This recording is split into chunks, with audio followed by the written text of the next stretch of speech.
Bismillahirrahmanirrahim. Assalamu alaikum and have a great day. All the audience, my students, and all the students who want to learn macroeconomics.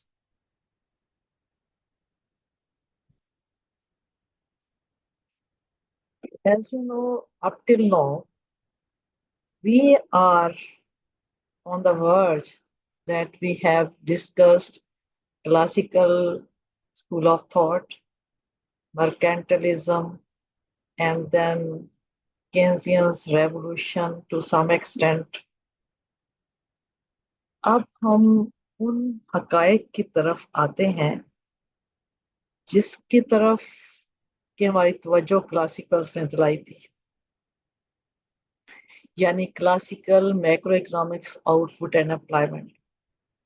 Students, आपने chapter 1 से 2 में आपने पढ़ा कि macro economics का target कुछ variables हैं जिनकी बेस पे हम कहते हैं कि ये मैक्रो इकोनॉमिक्स है, सब्जेक्ट चल रहा है।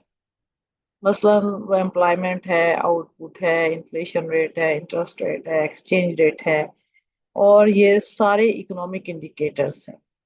तो हमने ये, क्योंकि फिर साथ हमने ये पढ़ा कि क्लासिकल्स के बाद केन्स मॉडर्न इकोनॉमिस्ट था, और हमने चैप्टर 3 में ये शुरू में पढ़ा कि हमने क्लासिकल्स को पढ़ना है। तो क्योंकि ये सब्जेक्ट डील ही प्रोडक्शन और आउटपुट के साथ करता है, बेसिकली किसी मुल्क की नेशनल इनकम के साथ, तो प्रोडक्शन का रोल बहुत ज्यादा है। तो आज हम उसी प्रोडक्शन या आउटपुट की बात करते हैं जो कि चैप्टर 1 में हमने स्टार्ट किया था कि हमने इसमें ये पढ़ना है, प्रोडक्शन आउटपुट एम्प्लॉयमेंट पर। तो चलिए हम इसकी तरफ चलते हैं कि प्रोडक्शन होती क्या है, प्रोडक्शन फंक्शन क्या है, प्रोडक्शन फंक्शन में कौन से वेरिएबल्स हैं, कौन से कांस्टेंट हैं, under the umbrella of classicals. यानी हम जो कुछ भी आज पढ़ेंगे प्रोडक्शन के बारे में, it has nothing to do with Keynesians और any other school of thought. we are just dealing with classicals only and only. So जो कुछ पढ़ेंगे इसमें मेरी जाती राय नहीं है, इसमें किसी भी और स्कूल ऑफ थॉट का दखल नहीं है। सिर्फ हमने ये पढ़ना है कि क्लासिकल्स के पॉइंट ऑफ व्यू ने अगर क्लासिकल के आईने से देखें तो प्रोडक्शन का मतलब क्या है, प्रोडक्शन फंक्शन क्या है, और फिर आगे चल के जो वेरिएबल प्रोडक्शन फंक्शन में है वो किसी किसी भी इकोनॉमी में आउटपुट में क्या पार्ट प्ले करते हैं। So a central relationship in the classical model is the aggregate production function. अगर आप क्लासिकल्स की जो सेंट्रल रिलेशनशिप यानी वेरिएबल्स का देखना चाहते हैं तो हमें एग्रीगेट प्रोडक्शन फंक्शन को पढ़ना पड़ेगा, जो कि मरकज है जिस पे सारी तवज्जो मरकूज है क्लासिकल्स की। जिस रिलेशनशिप के ऊपर हमें फोकस करना है वो रिलेशनशिप है एग्रीगेट प्रोडक्शन फंक्शन। वो रिलेशनशिप एग्रीगेट प्रोडक्शन फंक्शन हमें बताएगा। चले हम देखते हैं वो रिलेशनशिप की। जाहिर है रिलेशनशिप कम से कम दो चीजों का तो होता है। The production function, which is based on the technology of individual firms. तो ये जो हमने प्रोडक्शन फंक्शन देखना है, ये बेस करता है टेक्नोलॉजी ऑफ इंडिविजुअल फर्म, यानी इंडिविजुअल फर्म की टेक्नोलॉजी पे बेस करता है। टेक्नोलॉजी का मतलब ये है in the way the production is undertaken. So हमें ये प्रोडक्शन फंक्शन क्या कहता है, is a relationship between the level of what output. इसको अंडरलाइन करना चाहिए कि ये रिलेशनशिप जो हम कह रहे थे कि कम से कम ये दो चीजों में होना चाहिए, तो ये कहता है ये रिलेशनशिप किसमें है, output and the level of factor inputs. यानी आपके जो फैक्टर इनपुट्स जो कि फैक्टर्स ऑफ प्रोडक्शन होते हैं उनमें और आउटपुट में, यानी पैदावार में और पैदा करने वाले अवामल में जो रिलेशनशिप है उसको हम प्रोडक्शन फंक्शन कहते हैं।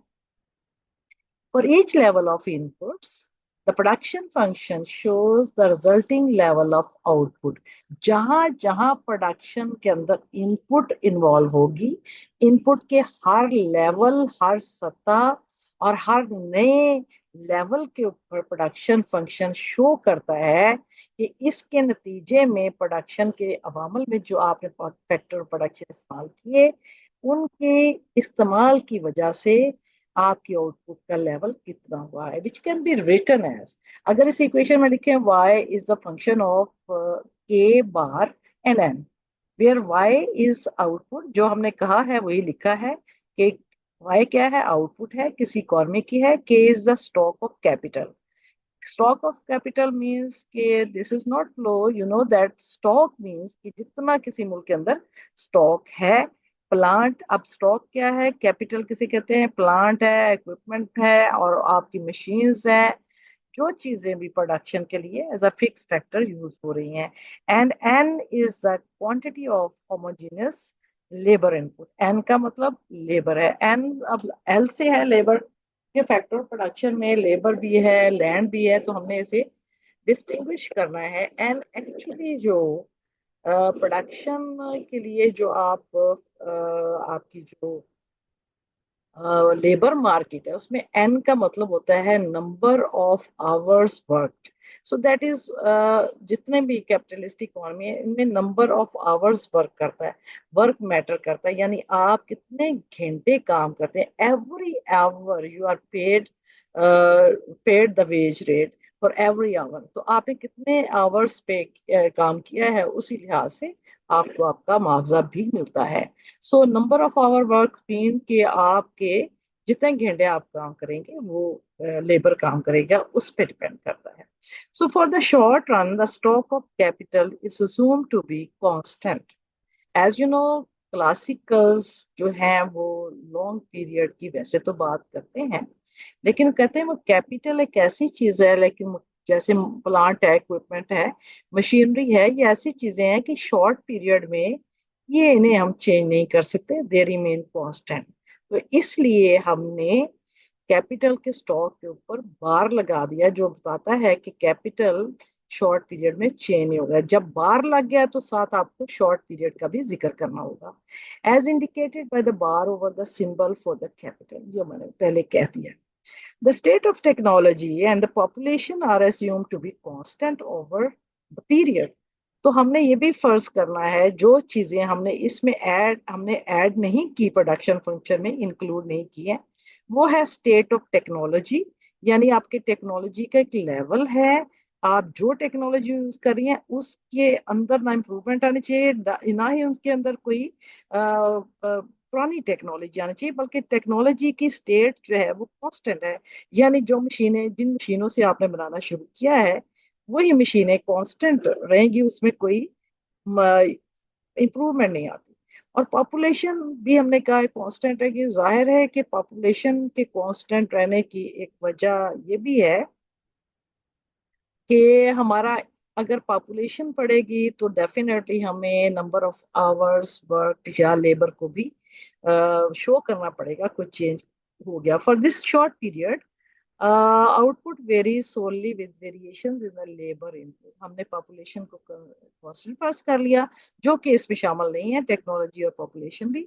लेकिन हमने कहा कि up to K Y is the function of K bar M where K is constant. So आपकी जो वाई है वो के साथ तो वेरी नहीं होगी, क्योंकि वो कांस्टेंट है, और वाई सिर्फ और सिर्फ एन पर डिपेंड करती है, drawn from the fix population. अब ये जो आपकी, बार बार हम ये कह रहे हैं कि पॉपुलेशन फिक्स है, जो लेबर आपने ली है वो फिक्स पॉपुलेशन से ली है, वो वेरी एबल पॉपुलेशन से नहीं ली, हमने ये फर्ज करना है कि पॉपुलेशन चेंज नहीं हो रही है। सो labor is drawn out of the fixed population in the short run. The numbers in table 3.1 illustrate the fundamental relationship between change in labor input and the resulting change in output. यानी ये table show करता है कि input को change करने से जो as a result output में चेंज आ गया वो क्या है। Holding the capital stock constant, as we already have discussed. The values from table 3.1 are plotted in figure 3.1a and figure 3.1b. हम इसको आगे जाके देख लेते हैं कि इसकी क्या कंडीशंस है, क्या सिचुएशंस है. In figure 3.1a, the production function y is function of k and n. k के ऊपर अभी इसके ऊपर बार ही डाल दें. Indicates the output that would be produced by the efficient utilization of each level of labor. यानी आपकी जो आउटपुट है वो आपकी efficiency of labor work पे डिपेंड करती है. जितनी एफिशिएंट आपकी लेबर होगी उतना ही आउटपुट में ज्यादा इजाफा होगा. और अगर आपकी जो इनपुट है यानी लेबर है वो इनएफिशिएंट है तो फिर आपकी आउटपुट में ज्यादा इजाफा नहीं होगा.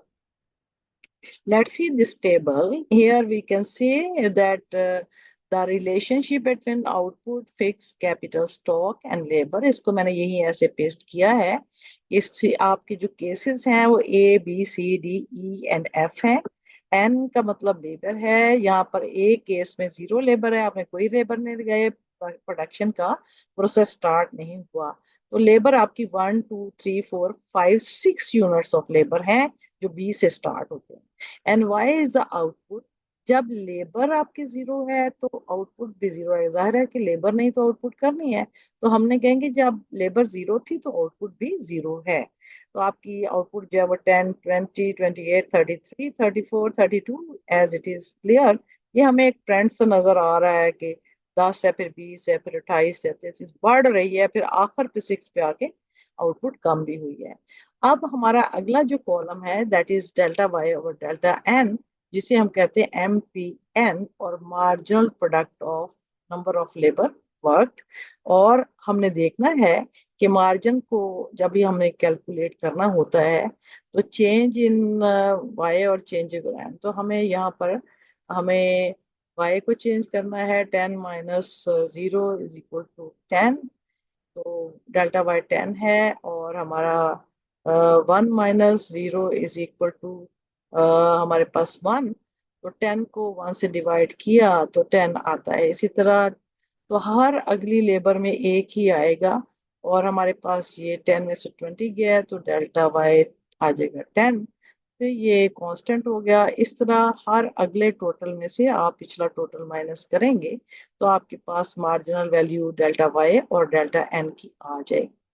अब हमें यहाँ देखना है कि यहाँ पर हमारी जो आउटपुट है 0 unit of labour are hired and total output is 0. 1 unit of labour N is hired and total output is 10. ठीक है. डेल्टा वाई और delta N changes in output given a change in labour that is 10 by 1 is equal to 10. This is the margin product of labor.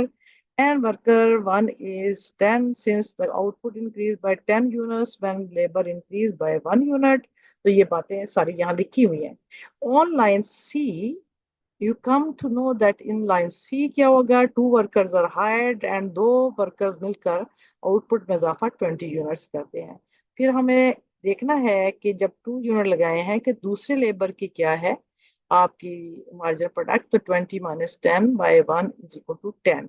So margin product of worker 2 is the same as margin product of worker 1 since output increased by 10 units when the labor increased by 1 unit. तो 10 को 1 से divide करेंगे तो 10 ही आता है. अच्छा, D line पे आ जाए. हम डी पे शो करते हैं 3 वर्कर्स आर हायर्ड और 3 वर्कर्स पर आपकी आउटपुट जो है वो 28 है. अब उसकी जो बात जो हमने देखना है कि मार्जिन प्रोडक्ट ऑफ वर्कर कितनी है, ये हमें हमारे पास आ जाती है सी पर.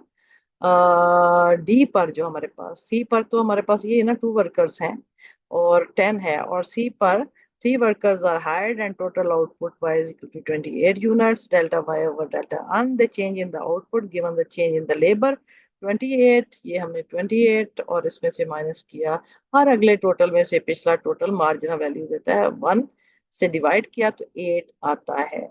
The margin product of labor of worker 3 is only 8 units. The increase in the output when worker 3 was hired is less than the margin product of worker 2. तो increase जो है वो 2 की तो 10 थी और थर्ड की जो है वो 8 है। इसका मतलब अगले मजदूर को जब हायर किया तो हमारे पास आउटपुट जो है वो कम आई है, यानी 10 से कम आ गई, 8 आ गई। इसी तरीके से आप, this is the area of diminishing return. इस एरिया को जब आपकी कांस्टेंट रहती है तो इसको हम कांस्टेंट रिटर्न्स कहते हैं। जब कांस्टेंट से नीचे गिर जाए, जिस पॉइंट पे नीचे गिर गया यानी कि डी पर, तो इसे हम डिमिनिशिंग रिटर्न कहते हैं।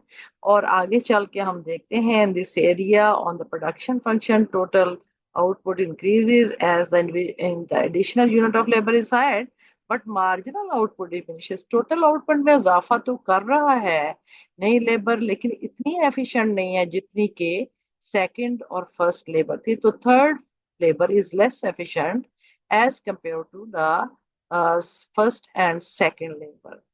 So we can say that margin product इनकी डिमिनिश हो रही है। जब मार्जिन प्रोडक्ट डिमिनिश होने लग जाए तो हम इसे डिमिनिशिंग रिटर्न्स कहते हैं। Output increases as a diminishing rate due to the law of diminishing. तो पता चला आउटपुट में जो इजाफा हो रहा है उसकी स्पीड कम है। ये 10 10 20 होगी, 28 होगी, तो यहाँ 10 का इजाफा हुआ है, यहाँ सिर्फ 8 का इजाफा हुआ। This law states that variable input, as a variable input, in this case homogeneous labor, are added to a fixed input, that is capital stock, which is being held constant. Beyond some point, the amount by which output increases will diminish. यानी कि अगर आप fix factor यानी capital के ऊपर variable factor यानी labour की quantity को बढ़ाते जाएंगे तो फिर क्या होगा कि आपके पास जो है वो उसके अंदर जो प्रोडक्शन में इजाफे की शरह कम होना शुरू होगी। So we can say that here at point E, now we come at point E where fourth labor is hired. Now the additional labor has added only 5 units. So this shows, this further confirms के output में इजाफा तो आपका 28 से 33 हो गया, लेकिन इस इजाफे में जो आपकी चौथी लेबर है उसने थर्ड लेबर से भी कम इजाफा किया, यानी मार्जिनल प्रोडक्ट ऑफ लेबर उससे भी कम हुई, जो हम 33 और माइनस 28 करते हैं। और इसी तरह हमारे पास जो है वो लेबर आती है फिफ्थ, तो उसमें भी प्रोडक्शन में इजाफा हो रहा है, लेकिन मार्जिन प्रोडक्ट 1 पे आ जाती है। तो पता चला मार्जिन प्रोडक्ट 8 से 10 से 8, 8 से 5 और फिर 1 हो गई है, यानी डिमिनिशिंग रिटर्न है। आउटपुट में इजाफा तो हो रहा है लेकिन इजाफे की शर्रा पहले से कम होती जा रही है। तो नंबर 6 पे आ जाए, तो प्रोडक्शन में जो बजाय इजाफा होने के टोटल प्रोडक्शन में भी इजाफा नहीं हुआ बल्कि कमी आ गई। पहले तो मार्जिन प्रोडक्ट कम हो रही थी ना, अब ये टोटल प्रोडक्शन भी 34 से 32 हो गई है, तो आपका जो मार्जिनल प्रोडक्ट है वो माइनस आ गया। यानी ये वो स्टेज है जहां पर के एक लेबर किसी ऑर्गेनाइजेशन को, किसी बिजनेस को बजाय फायदा देने के उल्टा बोझ बन जाता है। यानी ये इतनी भी प्रोड्यूस नहीं कर रहा कि जितना हम उसको जैसे हम उसको वेज वगैरह देते हैं, जैसे रियल वेज देते हैं या नॉमिनल वेज देते हैं, वो उससे भी कम कमा रहा है, तो आपको अपने पल्ले से देना पड़ेगा। ऐसी स्टेज पे कोई भी कारखानादार या प्रोड्यूसर लेबर को हायर करेगा तो वो उसके लिए रिस्की है, इसलिए हो सकता है यहाँ पर वो प्रोडक्शन में लेबर को मजीद। असल में ये बात क्या वजह है, क्वेश्चन नाउ अराइजेज कि क्या वजूहात है कि ये मार्जिन प्रोडक्ट क्यों कम हो। तो इसका जवाब मैं अभी इसी स्टेज पे दे देती हूँ।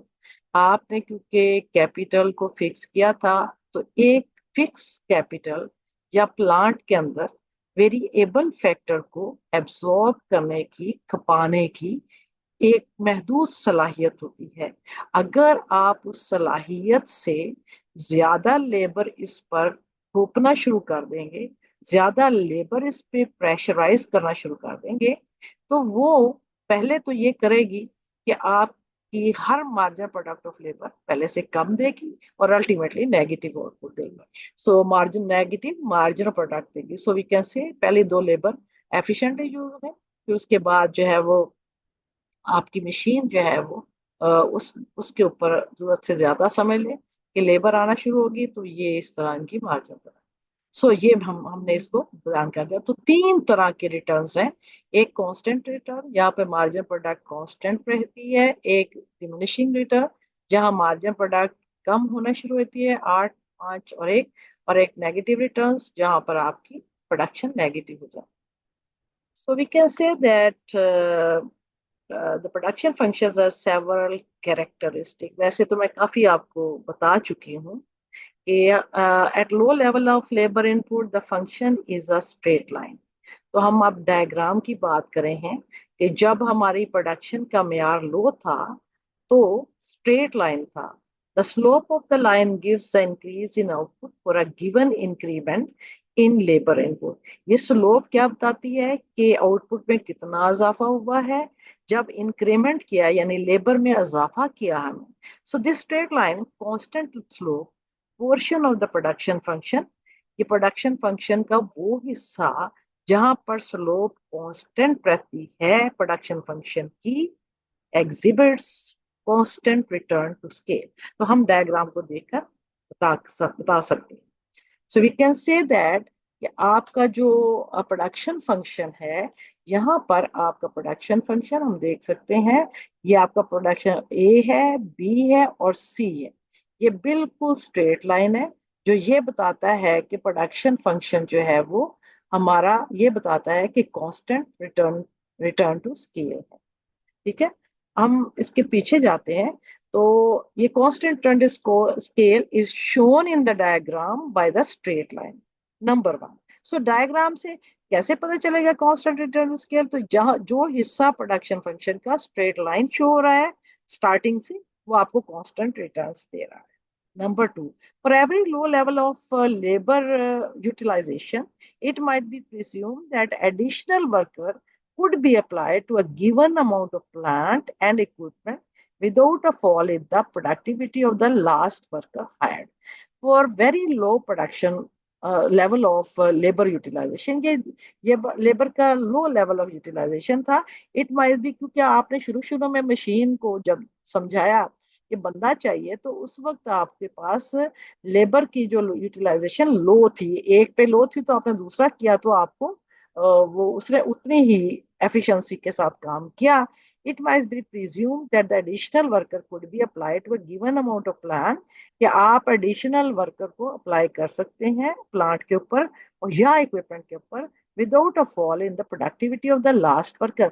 यानी आपकी लास्ट वर्कर की प्रोडक्टिविटी में कमी किए बगैर आप फिक्स मशीन के ऊपर लेबर को आप जो है वो लगाकर प्रोडक्शन में, जो कि हमने पीछे ये देखा है कि हमारी जब ने एक एबल लगाया तो हमारे पास जो है वो मार्जिन प्रोडक्ट 10 थी, दूसरा लगाया तो 10 थी।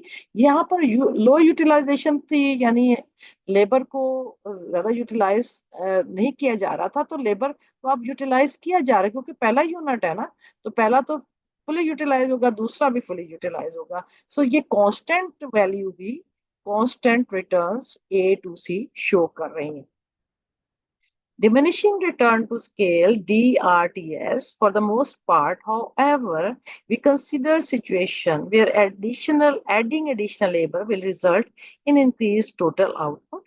ये एक वो भी स्टेज है कि अगर हम लेबर को मजीद बढ़ाते जाएं, यानी कि मार्जिन जो प्रोडक्टिविटी ऑफ लेबर 10 थी, तो अगली यूनिट जो तीसरी लगाएंगे तो हमारे पास जो है इंक्रीज टोटल आउटपुट में तो इजाफा होगा। इसके अंदर इजाफा होगा, टोटल आउटपुट में इजाफा होगा, क्योंकि अभी मशीन के अंदर या प्लांट के अंदर उस लेबर को खपाने की सलाहियत थी। But where the size of the increases to output declines, लेकिन जब आउटपुट में जो टोटल इजाफे की शरह शरह गिर जाती है, as more labour is applied, लेकिन वहां पर लेबर प्रोडक्शन में टोटल में इजाफा तो करेगा, लेकिन उसके इजाफे की शरह जिसे हम मार्जिनल प्रोडक्ट ऑफ लेबर कहते हैं, वो कम हो जाएगी। This portion of the production function exhibits diminishing return to scale. तो हमारे पास सी से डी तक देखें, ये हमारे पास ज्यादा इजाफा है, डी से ई तक कम ट्रायंगल है, और फिर ई से एफ तक हमारे पास उससे भी कम है। तो इसको अगर हम ट्रायंगल भी बनाएं तो हम ये कह सकते हैं कि हमारे पास जो है वो डिमिनिशिंग रिटर्न उस वक्त आता है जब हर अगली लेबर जो आउटपुट को बढ़ाने के लिए लगाई जाए वो पहले से एफिशिएंट नहीं है, बल्कि पहले से lesser efficient. So now the negative return to scale occur when additional labor input results in decreased total output.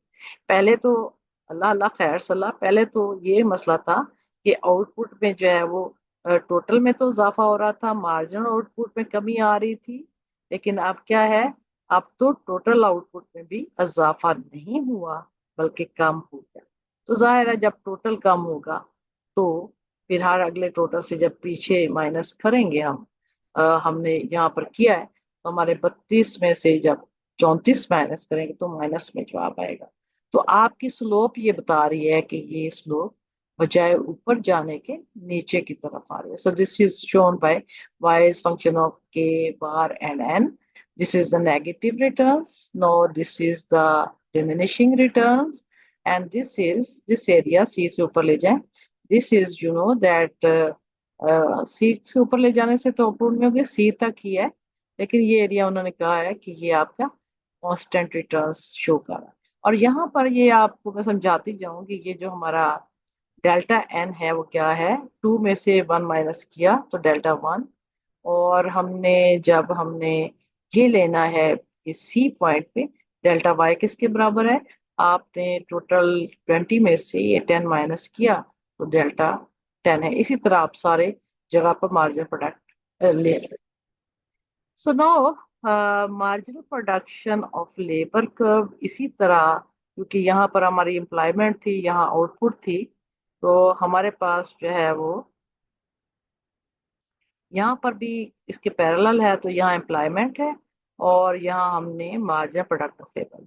क्या फर्क है कि यहाँ एम्प्लॉयमेंट, यहाँ आउटपुट, यहाँ मार्जिनल प्रोडक्ट ऑफ आउटपुट तो है, या टोटल आउटपुट थी, यहाँ मार्जिनल प्रोडक्ट ऑफ लेबर। ये हिस्सा हमें ये बता रहा है कि मार्जिनल प्रोडक्ट का जो कॉलम है इससे हमने बनाना है, और हमने लेबर के यूनिट लिए हैं ये वाले 0 से लेके 6 तक, और ये 10 10 8 5 1 और -2।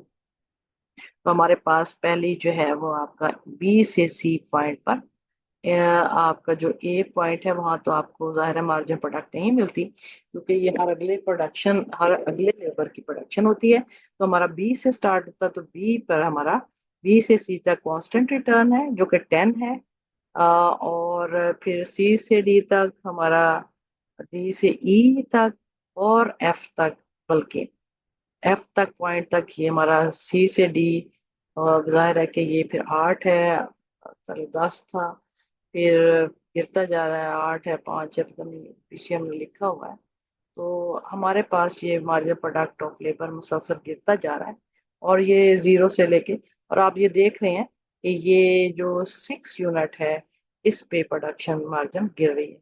सो मार्जिनल प्रोडक्ट का कर्व जो है वो हमें 3 हिस्से दिखाता है। कांस्टेंट रिटर्न, ये हमारे पास डिमिनिशिंग रिटर्न का हिस्सा होगा, जहां वो पॉजिटिव तो है, मार्जिनल प्रोडक्ट यहाँ कांस्टेंट है, यहाँ पॉजिटिव है लेकिन गिर रही है, यहाँ गिरते गिरते नेगेटिव हो गई है जो कि हमारे पास -2 की शक्ल में। अब हमें इसी कुकी कम प्रोडक्शन को पढ़ रहे हैं। Firms would not operate on this portion of production function. अब फर्म्स जो है, पीछे हमने जब ये कहा है कि हमारी जो है वो नेगेटिव रिटर्न्स आती है, तो सवाल ये है कि क्या फर्म्स ऑपरेट करेंगी इस पोर्शन ऑफ प्रोडक्शन फंक्शन पे। वो कहता है नहीं करेंगी। क्यों नहीं करेंगी? Why? Because hiring additional labour results in decrease in total output. क्योंकि अब आपकी टोटल आउटपुट पे नई लेबर इजाफा नहीं कर रहे, तो जब इजाफा नहीं कर रहे तो फिर उस लेबर का फायदा नहीं है। In figure 3.4 we plot the change in output by change in labour input in this the margin product of labour. ये सारा मैं आपको एक्सप्लेन कर चुकी हूँ, ये कांस्टेंट ये सारा। सो ये जो आखिरी लाइन है ना, the margin product of additional worker is below the horizontal axis in the area of negative return to scale.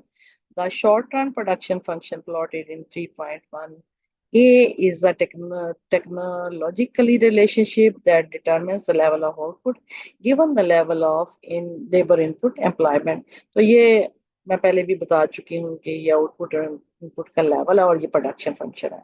The capital stock along with the existing level of technology and skill of the labor force is being held constant।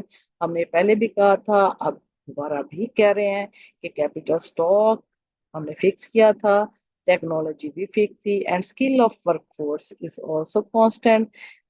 So classical economist assume that quantity of labor employed would be determined by the forces of demand and supply in the labor force।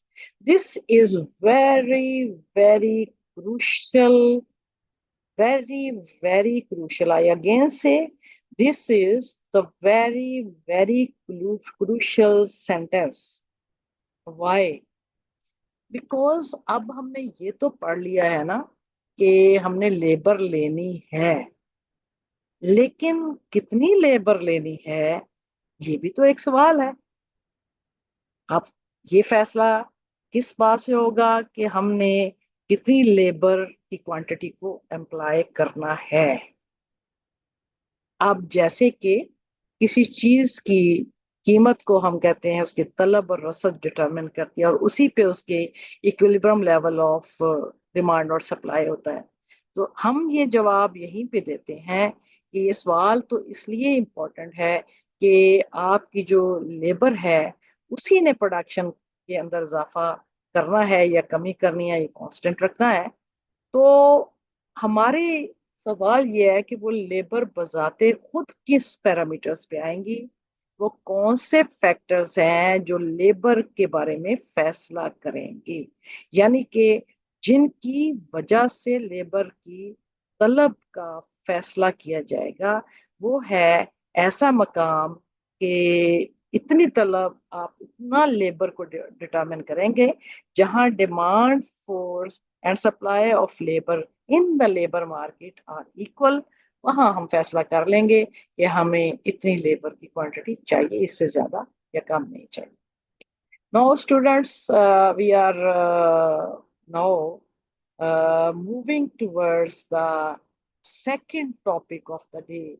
This topic, although this is the production is the main topic, no, because in the production function, we are studying labor. So we should explain how the labor, quantity of labor is determined। मैंने पहले बताया। सो employment में the hallmark of classical labour market analysis is the assumption that the market works. तो अब employment को labour की quantity को determine करने से पहले क्लासिकल लेबर के कुछ असम्पशंस को हम पढ़ लेते हैं। वो क्या है कि उनका जो हॉलमार्क है लेबर मार्केट का, यानी लेबर मार्केट क्लासिकल की जो लेबर मार्केट का एनालिसिस है, वो एक उसका जो हॉलमार्क है, उसकी जो सबसे इम्पोर्टेंट असम्पशन है वो क्या है? मार्केट वर्क्स वेल, यानी मार्केट बड़ी एफिशिएंट है, बहुत शानदार काम कर रही है, मार्केट में कोई मसाइल नहीं चल रहे। नंबर 2 पे है कि firms and individual workers optimise. दो चीजें हैं। ये पहला मफरूजा ये है कि ये मार्केट जो लेबर मार्केट है बड़ी एफिशिएंट, बड़ी वेल वर्क ऑर्डर में काम कर रही है, कोई मसला ही नहीं है वहां। दूसरी बात यह है कि फर्म्स हैं दो, आप देखते हैं कि किसी भी इकोनॉमी में तीन तरह के जो है वो एक्टर होते हैं इकोनॉमिक। एक फर्म्स हैं या प्रोड्यूसर्स हैं, दूसरा इंडिविजुअल्स या कंज्यूमर्स हैं, और तीसरा गवर्नमेंट है। हम इन दो की बात कर रहे हैं कि फर्म्स जो किसी भी मुल्क के अंदर हैं, और इंडिविजुअल वर्कर्स यानी फर्म्स हैं वो जो लेबर को डिमांड करेंगे, इंडिविजुअल वर्कर लेबर को सप्लाई करेंगे। दे ऑप्टिमाइज, यानी ऑप्टिमाइज का मतलब फर्म्स की ऑप्टिमाइजेशन को हम फर्म्स की मैक्सिमाइजेशन ऑफ प्रॉफिट भी कह सकते हैं, मैक्सिमम मैक्सिमाइजेशन ऑफ रेवेन्यू भी हो सकता है। तो हम फर्म्स जो है वो अपने प्रॉफिट को मैक्सिमाइज करते हैं, और इंडिविजुअल का जो मसला है वो है यूटिलिटी को मैक्सिमाइज करना। तो इंडिविजुअल अपनी यूटिलिटी को मैक्सिमाइज करते हैं। ऑप्टिमाइज इसलिए यूज करते हैं हम कि ऑप्टिमाइज का वर्ड जो है वो मिनिमम और मैक्सिमम में यूज हो सकता है, लेकिन यहाँ ऑप्टिमाइज का मतलब यही है, पॉजिटिव है। So they have perfect information about relevant prices, कि इंडिविजुअल और वर्कर्स को मार्केट की जो रेलेवेंट प्राइसेस हैं उनके बारे में परफेक्ट इंफॉर्मेशन है, यानी ये इंफॉर्मेशन पुअर नहीं है। वो जानते हैं कि चीज़ों की जो रेलेवेंट प्राइसेस हैं वो उनकी वो कहाँ जा रही हैं, ऊपर जा रही है, नीचे जा रही हैं। तो रेलेवेंट प्राइसेस में prices of different prices of different markets भी हो सकता है, यानी they are well aware of the relevant prices जो उनसे रिलेटेड है। There are no barriers to the adjustment of money wages, कि मनी वेजेस की जो एडजस्टमेंट करने में यानी मनी वेजेस को ऊपर करने में, बढ़ाने में या कम करने में कोई पाबंदी ना रहे। सो इसका जो सादा मकसद है कहने का, वो ये है कि मनी वेजेस जो है are flexible both upward and downward, जो इन्होंने लिखा नहीं है। एडजस्टमेंट का मतलब ऐसे है कि आप, ये क्लासिकल ऐसे ही मनी वेजेस को कहते हैं कि जैसे स्विच ऑफ कर दिया, स्विच ऑन कर दिया।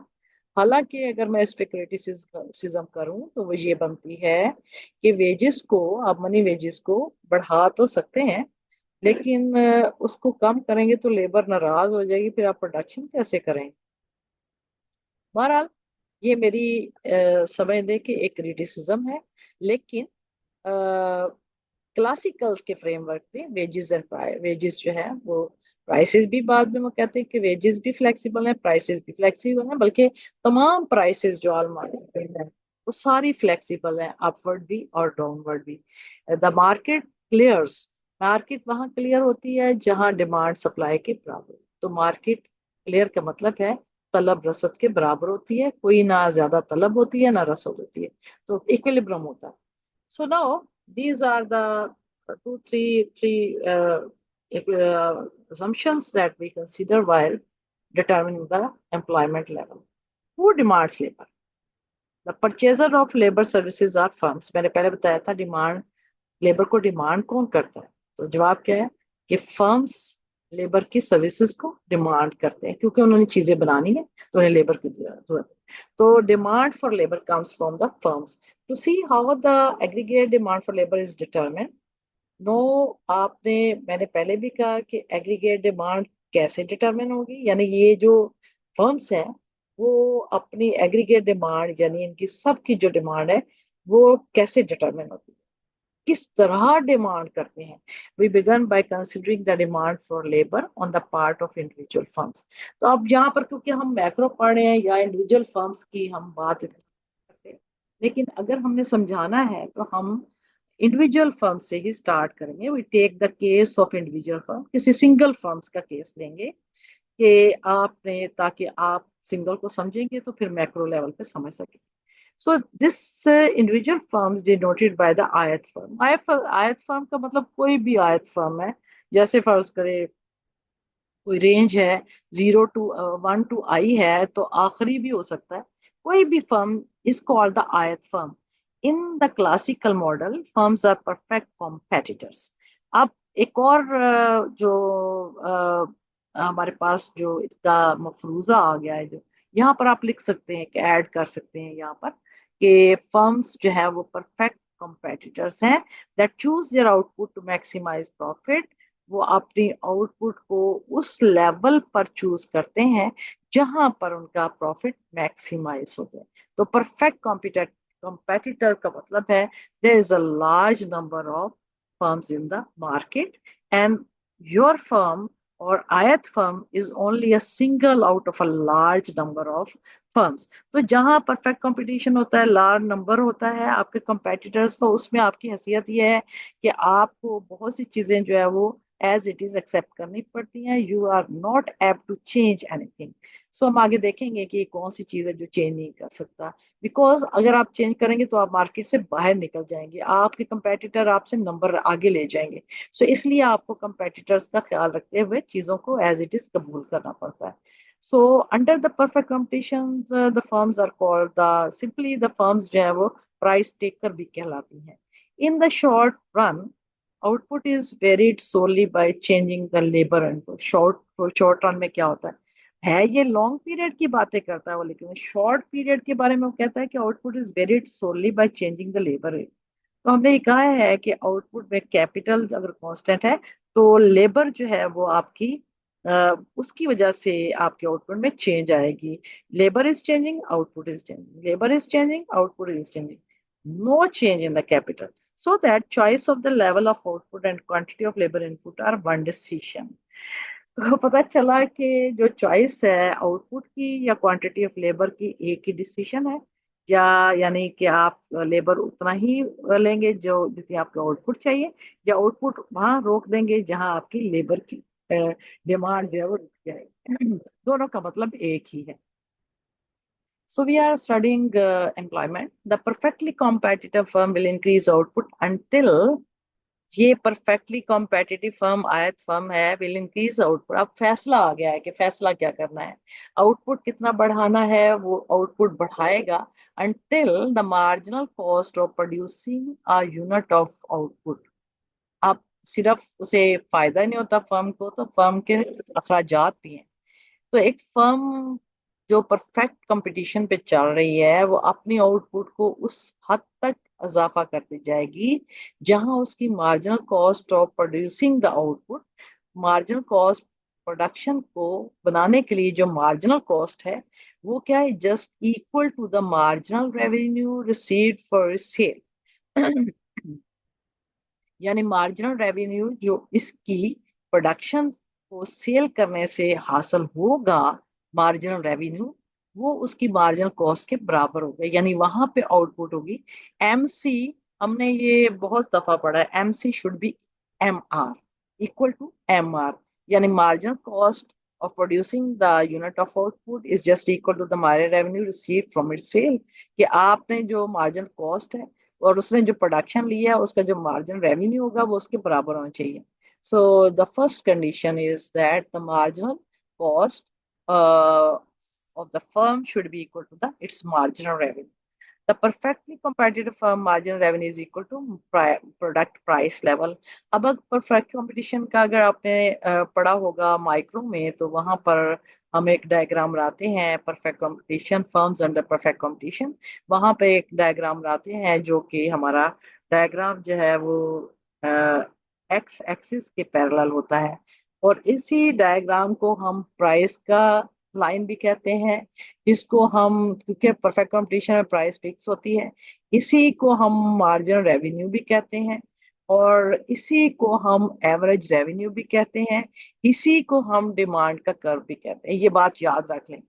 तो हमने ये कहते हैं कि परफेक्टली कॉम्पिटिटिव फर्म के मार्जिनल रेवेन्यू जो है वो, तो ऑटोमेटिकली जब मैंने कह दिया कि ये होता है शॉर्ट पीरियड में, तो आपकी मार्जिन रेवेन्यू जो है वो प्राइस के बराबर भी होगी, पी के बराबर। So we can say that marginal revenue, marginal cost is equal to marginal revenue is equal to price. Because labor is the only variable factor of production, the marginal cost of each additional unit of labor is the marginal labor cost। तो marginal variable आपका एक ही factor production है, तो additional unit of output के लिए जो हमें output के लिए लेनी पड़ेगी लेबर लगाकर, वो हमारी मार्जिनल लेबर कॉस्ट होगी, क्योंकि लेबर ही कॉस्ट है और कोई चीज ही नहीं, हमने बाकी चीजों को कांस्टेंट फर्ज किया हुआ है। तो आपकी प्रोडक्शन जो है wise function of K bar and N है, तो एन ही की जो कॉस्ट है वो मार्जिनल कॉस्ट ऑफ लेबर होगी। Marginal labour cost equals the money wage divided by the number of units of output produced by the additional unit of labour. अब आपका marginal cost of labour किसके बराबर है, ये अब आपने फार्मूले देखने हैं, क्योंकि the nominal wage divided by the number of units of output produced by the additional unit of labour. तो हमें मार्जिनल कॉस्ट ऑफ लेबर का आगे हम फार्मूला भी पढ़ते हैं। We defined the units of output produced by incremental unit of labour employed as a marginal product of labour. हमने पहले क्या कहा है कि जो इंक्रीमेंट लेबर लेंगे यानी मजीद लेबर लेंगे उसकी जो प्रोडक्शन होगी वो मार्जिनल प्रोडक्शन ऑफ लेबर होगी। Thus, marginal cost for the ith firm MCI, M का मतलब मार्जिन, C का मतलब कॉस्ट, आई का मतलब जो है वो ith firm, is equal to the money wage divided by the margin product of labour for that firm. MPN I से हम कहेंगे। सो द मार्जिन कॉस्ट का फार्मूला क्या है? W ओवर MPN, यानी मनी वेज W और MPN का यानी आपकी कॉस्ट, मार्जिन कॉस्ट कैसे कैलकुलेट होगी? आपकी nominal wage divided by the margin product of labour, ये इसका फार्मूला है। So the condition for short run profit maximization in the perfectly competitive market is that कि आपका जो कंडीशन है प्रॉफिट मैक्सिमाइजेशन की इन द परफेक्टिव मार्केट में, ये इसको आपने अंडरलाइन भी करना है कि प्रॉफिट मैक्सिमाइजेशन के लिए एक शर्त रखी हुई है। वो शर्त ये है कि आपकी प्राइस जो है वो मार्जिनल कॉस्ट के बराबर होना चाहिए of the ith firm. Substituting the expression for marginal cost MC from equation 3.2 into equation 3.2A, आप पीछे चलें कि 3.2 की जो MCI की वैल्यू थी W ओवर MPN, तो हम यहाँ P के साथ MCI की वैल्यू यानी W ओवर MPN, MCI की जगह हम क्या पुट करेंगे? W over MPN। तो price is equal to MCI, तो हमने P के ऊपर W ओवर MCI जो है ना, W और MPN हमने ऐड कर उसके अंदर सब्स्टिट्यूट कर। So multiplying both sides of equation 3.3, ये आपके पास है by MPN and dividing both sides by price gives the expression कि आप इक्वेशन 3.3 को अगर आप MPN से क्या कर दें कि मल्टीप्लाई करें और डिवाइड बोथ साइड्स, तो जब हमने मल्टीप्लाई किया तो हमारे पास आता है जवाब फाइनल जो है वो, आप इसे इससे मल्टीप्लाई और डिवाइड जो है वो P से भी करके देख लें, तो P से कैंसिल हो जाएगा, MPNI रह जाएगा और W और MPNI है, तो हमारे पास ये रह जाएगा जी। MPNI से मल्टीप्लाई करेंगे तो ये डिवाइड करेंगे, तो डिवाइडिंग बाय प्राइस है ना, इसे मल्टीप्लाई करेंगे तो हमारे पास ये भी कैंसिल हो जाएगा और P से हमने डिवाइड करना था तो W और P। तो पता चला कि marginal the profit maximisation condition in equation 3.4 can be explained as follow, कि कैसे आया है? The firm will hire up to the point, firm labour को उस हद तक वो हायर करता जाएगा where the additional output obtained by hiring one more workers, यानी MPN is just equal to real wage, तो जहां पर marginal product of labor is just equal to the real wage they produce paid for hire that worker। ये तो ये असूल जो है वो बिल्कुल एक अगर हम इस्लाम को देखें तो इस्लाम में भी यही असूल है कि किसी भी शख्स को मुआवजा जो है उसकी उसकी जो रेलेवेंट मेहनत है उसके बराबर। अगर उसका मार्जिन प्रोडक्ट हाई है तो उसका रियल वेज हाई होगा, अगर उसका मार्जिन प्रोडक्ट लो होगा तो real veg. So this is the just based on the justice, the more efficiently you work, the better you will attain, or otherwise you will have low wage. The condition for profit maximization is equal 3.4 is illustrated in figure 3.2. The demand for labor schedule for the firm plotted against the real wage, जब हमने कह दिया है is MPN schedule from figure 3.1, तो हम आगे जाके देख लेते हैं फिगर 3.1 क्या कहती है।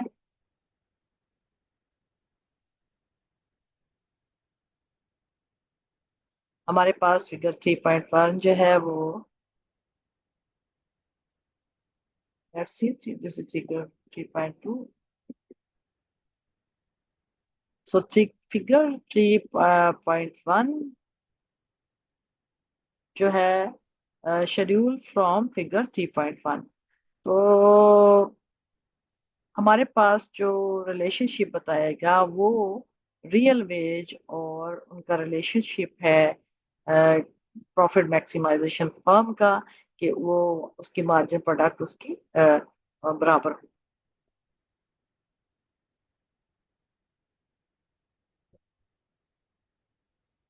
ये टेबल 3.1 है। तो यहाँ पर मार्जिन प्रोडक्ट ऑफ लेबर जो है वो हमारे पास ये दिया गया है 3.1। No, labour demand curve is downward sloping. Why? Due to the law of diminishing returns. हमारे पास फिगर 3.2 में डिमांड फॉर लेबर फर्म आ गया है, जहाँ पर हमने एम्प्लॉयमेंट लिया है और यहाँ रियल वेज हमने लिया है। और हमने यहाँ रियल वेज क्योंकि डब्ल्यू और पी के बराबर है, तो हमने यहाँ पर दोनों ही इस एक्सिस पे ले लिए। तो हमने देखा है कि डिमांड फॉर लेबर जो है वो एक पर B C D E F, वही जो पीछे हमने बनाया था फिगर 1 में, वही हम यहाँ पर बना रहे हैं कि एक्चुअली ये जो आप क्वांटिटी ऑफ लेबर हायर करते हैं, ये उसकी रियल वेज से रिलेटेड है, यानी उसकी मार्जिन प्रोडक्ट से रिलेटेड है। और जहां पर उसकी मार्जिन प्रोडक्ट और लेबर उसके बराबर भी होती है। So at real wage 8, money wage $8 and price level is $1, the firm will hire 3 workers। तो 8 पर फर्म्स जो है वो 3 वर्कर्स हायर करती है। एट क्वांटिटी ऑफ लेबर 3 से 2, the margin product 10 exceed the real wage. Margin product जो है वो रियल वेज से बढ़ जाती है। The payment to the worker in real term is less than the real product produce, profit will be increase by hiring additional unit of labour. तो जहां पर उसको पे कम करना पड़े और रियल वेज कम हो, तो वहां पर उसकी जाहिर है कि आपको रियल वेज कम देनी पड़ेगी, तो आप ज्यादा लेबर हायर करेंगे। Alternatively, at as quantity of labor input above 3, अगर quantity of labor above 3 हो जाएगी, तो क्या होगा? If the real wage is 8, अगर real wage 8 होगा, the real wage is above the margin product of labor, तो real wage जो है वो margin product of labor से ऊपर है। The payment to the labor exceed the real product of the marginal worker, तो आप लेबर को पे ज्यादा कर रहे हैं और वो मार्जिनल प्रोडक्ट उसकी कम हो रही। तो दो चीजों के देखना था कि रियल वेज जहां पर उसकी रियल वेज मार्जिनल प्रोडक्ट के बराबर हो जाएगी, वो तो इक्विलिब्रियम होगा। लेकिन अगर आप इसको देखें तो अगर आप 3 से आगे बढ़ाते हैं, तो रियल वेज जो है वो आप ज्यादा दे रहे हैं और मार्जिनल प्रोडक्ट ऑफ लेबर कम है। The payment to labour exceeds the real product of the marginal worker and marginal cost exceeds produce price. जब आप लेबर ने इजाफा प्रोडक्शन में कम किया, आप उसको पे ज्यादा कर रहे हैं, आपके अखराजात आपकी यानी मार्जिनल कॉस्ट बढ़ जाएगी प्रोड्यूस की प्राइस से, यानी उस प्रोडक्शन जो उसने की है उससे ज्यादा उसको आप लेबर इजाफा कम कर रहे हैं और लेबर को आप कॉस्ट ज्यादा लगा रहे हैं। So the firm will reduce labour to increase profit. तो फर्म क्या करेगी कि यहाँ उसे खसारा हो रहा है तो वो अपने लेबर को कम कर देगी। Thus, the profit maximizing quantity of labor demanded by firm at each real wage is given by the labor input that equates the real wage and margin product of labor।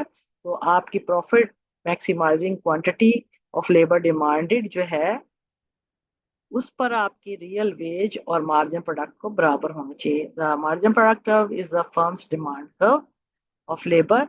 तो अब एक बड़ी पते की बात है कि मार्जिन प्रोडक्ट ऑफ लेबर जो है, इसी को हम फर्म की डिमांड का कर्व भी कहते हैं, क्योंकि इसी मार्जिन प्रोडक्ट को देखकर ही वो लेबर को डिमांड करेगा। हमेशा के लिए याद रखें कि मार्जिन प्रोडक्ट ऑफ लेबर का कर्व ही डिमांड फॉर लेबर का कर्व है, बिकॉज यही फैसला करता है कि आपने कितनी लेबर हायर कर।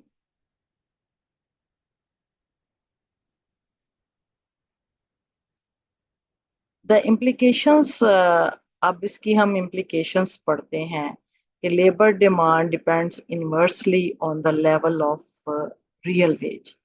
लेबर डिमांड जो है वो डिपेंड करती है inversely on the level of real wage. Higher the real wage, lower will be the demand for labour, and lower the real wage, higher will be demand for labour. क्योंकि आपकी real veg आपकी आपकी cost है, इसलिए ये जैसे cost बढ़ेगी तो डिमांड फॉर लेबर आप कम कर देंगे। The demand labour demand curve is downward sloping due to the law of diminishing returns. ये हम पहले ही कह चुके हैं कि लेबर की डिमांड जो है वो कर्व नेगेटिवली स्लोप्ड, ये नेगेटिवली स्लोप्ड है ना, इसलिए होता है कि लेबर जो है वो diminishing law of diminishing returns पे काम कर रही है। यानी कि आप जैसे जैसे आउटपुट फिक्स फैक्टर के साथ कैपिटल के साथ लेबर की क्वांटिटी बढ़ाएंगे तो उसकी प्रोडक्टिविटी प्रोडक्शन जो है वो हर अगली लेबर की कम होगी। The higher the real wage, for example, the lower the level of labour input, that will equate the real wage to marginal product of labour. तो हायर रियल वेज होगी तो the lower the level of labour input आप लेंगे। जब real veg आपको ज्यादा देनी पड़ेगी तो आप लेबर के इनपुट को कम करेंगे, और that will equate the real wage to marginal product of labour, जिसकी वजह से marginal product of labour real wage जो है इक्वेट करेगी to the marginal product of labour. यानी जब उसकी मार्जिनल प्रोडक्ट का रियल वेज जो है हायर होगी तो आप जो है वो लेबर इनपुट कम लेंगे, और फिर वो it will equate the real wage to the marginal product of labour. In figure 3.2, if the real wage were 5 instead of 8, labor demand would be 4 instead of 3 demand curve. अब आप curves आप देख लें कि इन फिगर 3.2 जब आपकी wages were 5 instead of 5 थे, instead of 8 है, वेजेस आपकी जो है वो 5 आ जाती है, इंस्टेड ऑफ ये वेज रेट था, आप 5 पे आ जाते हैं। तो जब आप 5 पे आते हैं तो लेबर डिमांड वुड बी 4, तो लेबर डिमांड होगी 5 के मुकाबले में ये 4 पे है, डिमांड का विल बी 4,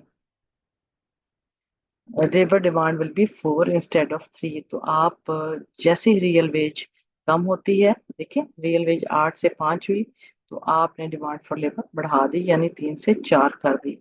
अच्छा, for real wage, this curve will give the sum of quantities of labor input demanded by the firms in the economy.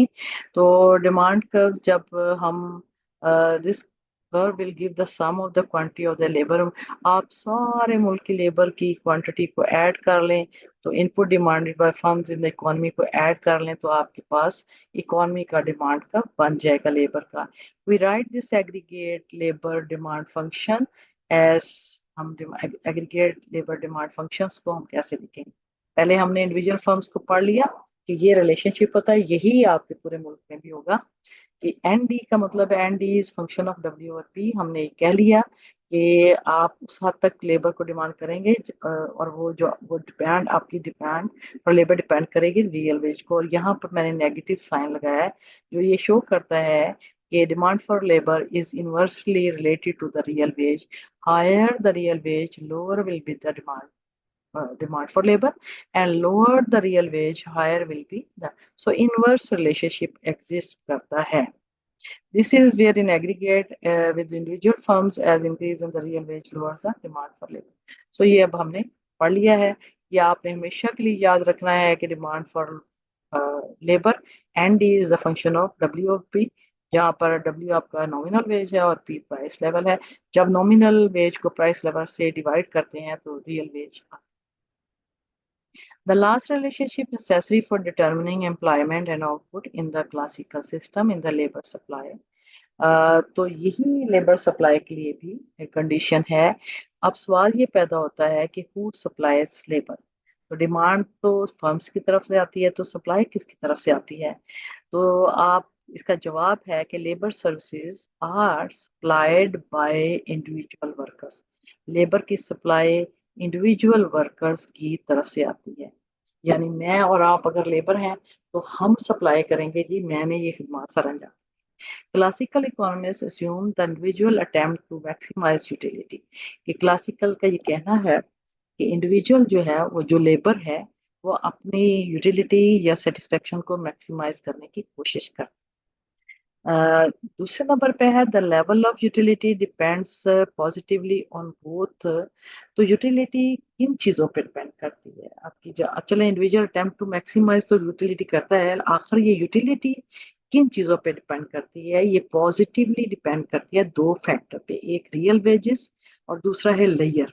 यानी अगर आपकी रियल वेजेस लेबर की ज्यादा होंगी तो उसकी यूटिलिटी ज्यादा होगी और टोटल यूटिलिटी, और अगर वो लेयर भी बढ़ाता है तो उसकी यूटिलिटी बढ़ती है। Which so real wages which gives the individual command over goods and services. तो रियल इनकम ज्यादा होगी ना तो आपकी परचेजिंग पावर बढ़ जाएगी, इसलिए वो खुश होंगे। लेयर का मतलब है कि वो कितना टाइम, जाहिर है कि एक इंसान काम काम काम तो नहीं करता, अल्लाह ताला ने वैसे भी रात को हराम के लिए पैदा किया है। तो आप 24 घंटे काम नहीं कर सकते, तो आप लेयर भी पसंद करते हैं जिसमें आप सो सकें, उठ सकें, बैठ सकें, प्राइवेट काम कर सकें, घर को देख सकें वगैरह। सो रियल वेज, उसकी यूटिलिटी अगर हायर रियल वेज होगी तो हायर परचेजिंग पावर होगी, उसकी यूटिलिटी टोटल बढ़ेगी लेबर की। और दूसरा ये है कि लेयर बढ़ेगा तो तब भी वो खुश होता है। तो लेबर सर्विसेज जो सप्लाई करते हैं वो अटेम्प्ट करते हैं कि यूटिलिटी को मैक्सिमाइज करें इन दोनों के दरमियान में ट्रेड ऑफ करके, यानी कभी इसे बढ़ा दें, कभी इसे बढ़ाकर, कभी इसे बढ़ाकर यूटिलिटी मिलेगी, कभी इसे आगे चल के आप देखेंगे। There is, however, a trade-off between the two goals because income is increased by work। क्योंकि दोनों में ट्रेड ऑफ का मतलब है एक बढ़ाते हैं तो दूसरा कम हो जाता है। क्योंकि because income is increase by work, income काम करने से बढ़ेगी, विच रिड्यूसेस अवेलेबल लेयर टाइम, तो जो कि लेयर टाइम को रिड्यूस कर देगी। तो दोनों के दरमियान ट्रेड ऑफ है। तो एक इंडिविजुअल जो है वो वर्कर अपनी यूटिलिटी को या सेटिस्फेक्शन को मैक्सिमाइज करता है, दो चीजों पे डिपेंड करती है उसकी मैक्सिमाइजेशन और यूटिलिटी, एक रियल वेज और लेयर, लेकिन दोनों में ट्रेड ऑफ है, एक बढ़ाएंगे तो दूसरा कम हो जाएगी। तो ये अब फैसला उसका है कि वो कितनी रियल वेज हासिल करना चाहता है और उसके लिए कितना लेयर कुर्बान करना चाहता है, या कितना लेयर वो हासिल करना चाहता है और उसके लिए कितनी रियल वेज को वो कुर्बान करना चाहता है। तो supply of labour consider for example how individual J, पहले हमने आई लिखा था, अब हम कहते हैं individual J, any individual is J allocates one 24 allocate one 24 hours period between the year hours and work hours। तो आपके पास दिन और रात में 24 घंटे हैं, एक इंडिविजुअल के पास 24 घंटे हैं, जिसे हम कहते हैं कि वो एन जे एस का मतलब एक है आपका जे इंडिविजुअल है और वो सप्लाई ऑफ लेबर करता है और उसके पास 24 घंटे हैं। Is the individual supply of labour, ये उसकी सप्लाई ऑफ लेबर है, वो ज्यादा से ज्यादा 24 घंटे काम करेगा। 24 घंटे काम करेगा तो पागल ही हो जाएगा ना, 24 घंटे तो काम नहीं करेगा, लेकिन हम एक ऑप्शन ये है कि अगर उसको लगाने हैं तो 24 घंटे काम कर सकता है, करता नहीं है actually. Figure 3.3 illustrate the choice facing the individual. तो फिगर 3.3 जो इलस्ट्रेट करती है ये चॉइस कर इंडिविजुअल ने कैसे करना है। ऑन द हॉरिजॉन्टल एक्सिस अब हम इसको देखते हैं, आवर्स ऑफ लेयर पर डे हमने लिखा है, the maximum hours of course 24 hours है, real income is measured on the vertical axis is equal the real wage. Real income को हम रियल वेज कहते हैं, डब्ल्यू ओवर पी, जिसे रियल वेज का फॉर्मूला ही डब्ल्यू ओवर पी है, multiply by number of hours individual works. तो आपका वेज रेट और है और आपकी रियल इनकम और है। Wage rate W over P आपको बताता है वेज रेट, अगर उनको नंबर ऑफ आवर्स से मल्टीप्लाई कर दें तो रियल इनकम आपको आ जाएगी। Each vertical intercept is the real veg multiplied by 24 hours in the day which would occur if the individual choose all labor and zero layer, W of P dot 24। So let's see, here is that diagram, मैंने काफी आगे बनाया हुआ है, तो आप देख लें कि यहाँ पर वो क्या ले रहा है। यहाँ 24 आवर्स ऑफ लेयर ले रहा है और 24 आवर्स है, और यहाँ पर रियल इनकम है जो कि मैंने पहले भी कहा है कि वेज रेट डब्ल्यू और पी है। तो दो रियल वेज है तो 24 घंटे अगर वो काम करता है तो इसका दो को आपने, ये दो है 2.0 है, दो को आपने 24 से ये डॉट मल्टीप्लाई कर रहा है तो आपने मल्टीप्लाई किया, तो अगर वो 24 घंटे काम करे और इसका wage rate real wage rate 2 हो तो 48 डॉलर्स ऐसे वो कमा सकता है। तो 24 घंटे काम करना। अभी इसी से ये आगे चला गया है, यानी कि यहाँ 24 ही हमने रखना है। इसका जो ज्वाइनिंग पॉइंट है वो आगे चलता है, खुलता जा रहा है। यानी यहाँ पर रियल वेज, ये जो डिफरेंस है ये बता रहा है कि हायर रियल वेज है। तो यहाँ पर आपके डब्ल्यू और पी जो है वो बढ़ जाता है, और घंटे वही हैं। 3 को 24 से मल्टीप्लाई किया तो रियल वेज उसकी 72 आ जाएगी। फिर इसी पॉइंट से आगे ले जाएं तो डब्ल्यू और पी आपका 2 से 3 और 3 से 4 हुआ, तो आपका 4 को 24 घंटे से मल्टीप्लाई करें 96। तो ये उसकी चॉइस है कि अगर वो 24 घंटे काम करे तो $2 पर वो कमा सकता है रियल इनकम 48, और $3 पे वो कमा सकता है 72, और $4 पे कमा सकता है 96। चले हम पीछे चलते हैं। सो हमारे पास ये जो है कि हमने यहाँ पर एक्सप्लेन किया था कि ये हमारे पास हमने पूरा एक्सप्लेन कर दिया था चूजिंग टू वर्क। अब उसे पर अब ये देखें, ये 24 घंटे काम नहीं करेगा, उसे कोई दरमियाना रास्ता लेना ही पड़ेगा। In addition all points along U two, ये हमारे पास की ना, हमने यहाँ पे शुरू किया था। हाँ, ये जो, अच्छा अब उसमें each vertical intercept is the real wage multiply by, ये मैंने एक्सप्लेन कर दिया है। The curved lines in the graph labelled U2, U1, U2 and U3 are indifference curves, जो कि हम माइक्रो में पढ़ते हैं। इंडिफरेंस कर्व जो है वो एक मैप होता है जो कि ऑल्टरनेटिव शो करता है दोनों एक्सिस की चीज़ों को। तो माइक्रो में हम X and Y commodity first करे पढ़ते हैं, उन दोनों के एक कॉम्बिनेशन या बंडल होता है। लेकिन यहाँ पर एक्सिस हमारे फर्क हैं। यहाँ पर एक्स एक्सिस पे हमारा लेयर है और वाई एक्सिस पे हमारी रियल इनकम है। तो हमें इसी में, इन दोनों में जो है वो कॉम्बिनेशन लेना है कि कितना आवर्स और कितना रियल वेज को हमने, या आवर ऑफ लेयर्स को लेना है और कितना रियल वेज को लेना है। और in difference curves points along one of these curves are combination of income and layer that give equal satisfaction to the individual. The word very important is equal satisfaction. तो in difference curve में वो के combination layer और income के different होंगे, लेकिन ये आपको इक्वल लेवल ऑफ satisfaction देगा। Any point on any single indifference curve gives the same level of satisfaction. So we say that at every point of the indifference curve, the satisfaction level of the individual is the same, the constant. As the person is indifferent about which point along the given curve is selected, वो indifferent है कि वो इनमें से कौन सा ले ले, क्योंकि उसका लेवल ऑफ सेटिस्फेक्शन तो ज्यादा है। कोई एक ज्यादा करेगा तो दूसरा कम, दूसरा ज्यादा करेगा तो पहला कम। तो इसलिए वो कहता है कि वो इंडिफरेंट है क्योंकि किसी भी पॉइंट पर यूटिलिटी के, इसलिए हम इसको इंडिफरेंस कर्व कहते हैं। The slope of the indifference curve gives the rate at which the individual curve is willing to trade off layer for income. इसकी जो स्लोप है ना, जो इंडिफरेंस कर्व की, ये हमें बताती है कि इंडिविजुअल का ट्रेड ऑफ का लेवल क्या है बिटवीन द लेयर। यानी अगर इंडिफरेंस कर्व के राइट साइड पे हम मूव करेंगे तो आपको जाहिर है कि आप लेयर ज्यादा की तरफ जाएंगे, अगर आप लेफ्ट की तरफ जाएंगे तो लेयर कम की तरफ जाएंगे।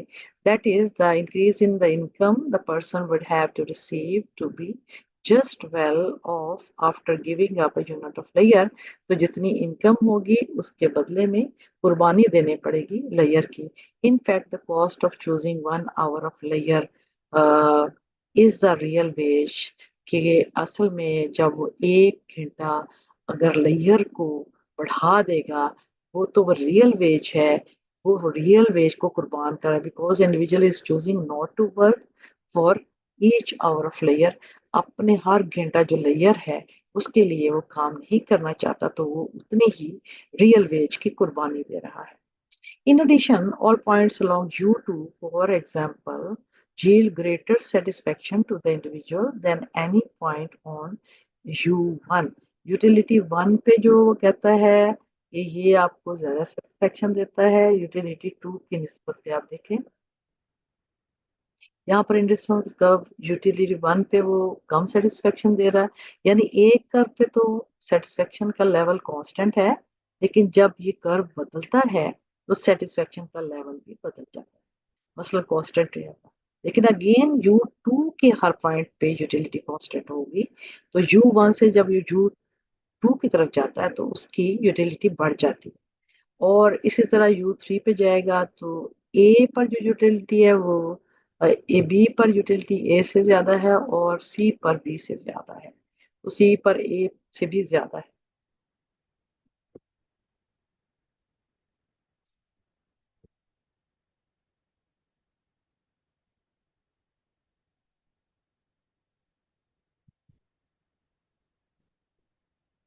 सो हम इसी को पढ़ रहे हैं। Farther the to the right indicates so because any point on the difference curve that sits farther to the right indicate a larger income. तो अगर आपका जो भी आपका farther to the right indifference curve होगा वो आपको जो है वो ज्यादा यूटिलिटी देगा गिवन लेयर at the same number of hour birds के ऊपर। ठीक है।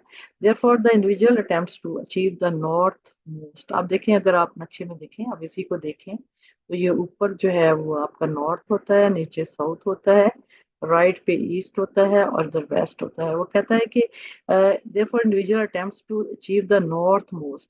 नॉर्थ मोस्ट का तो ये नॉर्थ है ना, तो जितना आप नॉर्थ की तरफ सफर करते जाएंगे तो उतना ही ज्यादा आपका इंडिफरेंस का हाई यूटिलिटी शो करेगा। तो इंडिविजुअल अपने नॉर्थ मोस्ट की तरफ जाना चाहता है, यानी U3 की तरफ जाना चाहेगा। The higher the real wage the higher the satisfaction the individual can select. तो इसी तरह जितना उसका रियल वेज ज्यादा होगा उसका सेटिस्फेक्शन ज्यादा होगा, represented by indifference curve that sits farther to the right. तो आपका जो जितना हायर रियल वेज होगा तो उतना ही आप इसको देख सकते हैं कि हायर रियल वेज है कि ना, ये जो आपका यहाँ पर, यहाँ वेज रेट थोड़ा था, यहाँ वेज रेट ज्यादा है, यहाँ हाईएस्ट। तो जितना आप इधर नॉर्थ पे ऊपर मूव करते जाए, यहाँ पे एक और भी बना ले तो वो और भी करीब। तो हम ये कह सकते हैं कि जितना वो हायर इंडिफरेंस कर्व होगा उतना ही उसकी सेटिस्फेक्शन भी ज्यादा होगी और उसे उतनी ही रियल वेज भी ज्यादा मिलेगी। The straight line rays originating at the point of 24 on the horizontal axis give the budget line facing the individual।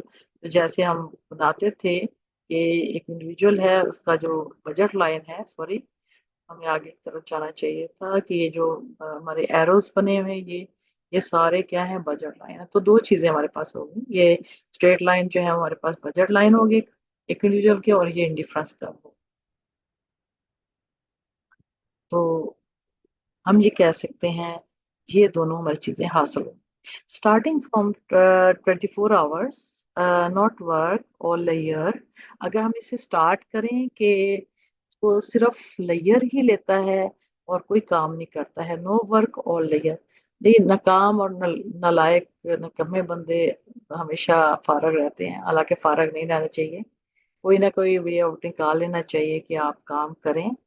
फारग तो खाली मकान शैतान की दुकान होता है, तो इसलिए फारग रहने से बेहतर है काम करें। बट हम ये एक सिचुएशन को थोड़ा डिपिक्ट कर रहे हैं कि फर्ज करें कि वो लेयर ही लेता है, कोई काम नहीं करता, 24 घंटे फारग वक्त गुजारता है। The individual can trade off लेयर और income at a rate equal to the hourly real wage. तो अब वो अगर वो ट्रेड ऑफ करना चाहता है तो वो ट्रेड ऑफ करेगा, अगर वो काम करेगा तो फिर वो लेयर और अपनी वेज रेट में ट्रेड ऑफ करेगा, यानी वो कभी लेयर जो है वो अपना काम करेगा और उसके बदले में रियल वेज हासिल करना शुरू। The slope of the budget line is a real veg. Actually slope जो है ये रियल वेज को ही शो करती है। The higher the real wage the steeper the budget line. जितनी वेज रेट जो है वो हायर होगा उतना ही स्टीपर होगा कौन सा, budget line. Reflecting the fact that a higher real wage individual who increases hours of work by 1 unit moves 1 unit to the left along the horizontal axis will receive a larger increment of income move farther up the vertical axis along the budget line। तो हम ये कहते हैं कि ये जितना ज्यादा हम कह सकते हैं कि ये जितना, ये देखें ये वाला जो कर्व है ये 48 इनकम वाला ये आपका फ्लैटर है, ये जो 2072 वाला है ये जरा उससे स्टीपर है, और ये से स्टीपर है, अगला चलेंगे तो इससे भी स्टीपर होगा। तो कहता है कि ये जो जितना स्टीपर होगा तो उतना ही ज्यादा ये लेयर को सेक्रीफाइस करेगा और वो ज्यादा इनकम कमाना शुरू कर देगा. So, along the budget line that she would receive the lower real wage. So, हमें यहाँ पर हमने किया था reflecting one unit move the left along the horizon we receive a larger increment of income. तो आप देख लें कि budget line जब ऊपर जा रहा है तो higher income receive होती है.